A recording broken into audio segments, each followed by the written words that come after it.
home rose 0.4% month over month and 1.3% on a yearly basis in September. I got a chance to speak to Omer Sharif, who is the president of Inflation Insights, and he had this to say about grocery prices going forward. You're seeing more and more sales now at grocery stores than you did even last year. So yes, you're going to see some of that. Yes, consumers will notice when it ticks up. But I think over the course of the last year, grocery store prices have essentially really, mostly flattened out. And I will say the USDA expects them for the balance of this year to run only at about 1%. And still, there's one grocery item where prices continue to trend their way higher. That's eggs.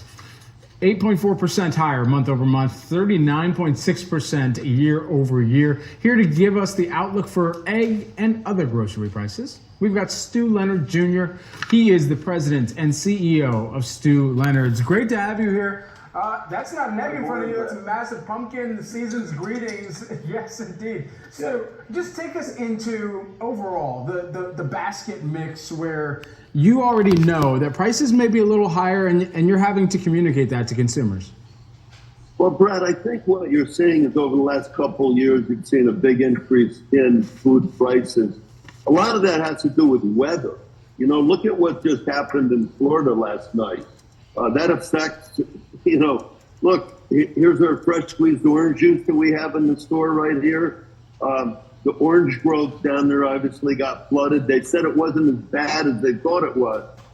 But still, there's going to be a little supply disruption. How are the tractor trailers going to get the oranges from Florida up here to the New York area where our stores are? So, there's some disruption in supply. And, whenever that happens, prices will go up. So we've seen some of that over the last couple of years. Labor is a big issue. Look what happened in California. They're paying, fast food workers $20 an hour. That the dock workers, all of that puts pressure on food prices. And even the Ukraine war has that impact. So you've seen an increase. Right now, we see it leveling out.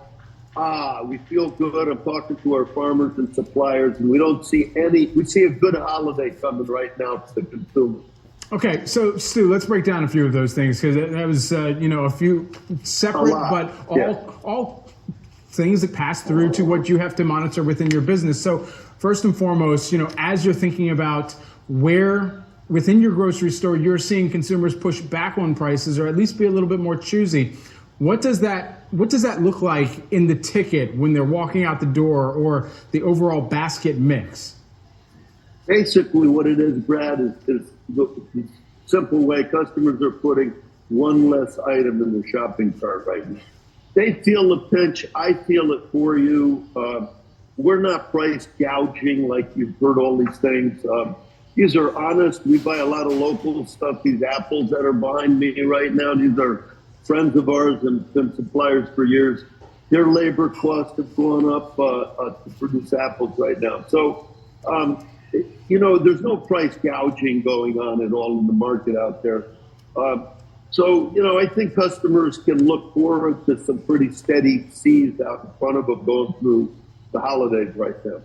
You had mentioned, of course, where there's impact to oranges, but I want to come back to the eggs for a hot second here because that was the major increase that we'd seen, one of the major increases that we had seen in this most recent report. And we know most eggs, they come from many of the heartland states and typically exported from there.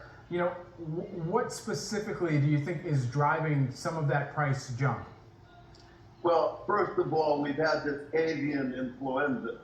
I always get mixed up because the farmers I talk to say AI. I keep thinking it's AI, it's the computers, but it's the bird flu that has hit us in the last couple of years. It's affected the crops anywhere from 5 to 10%, and there's hundreds of millions of birds across the country right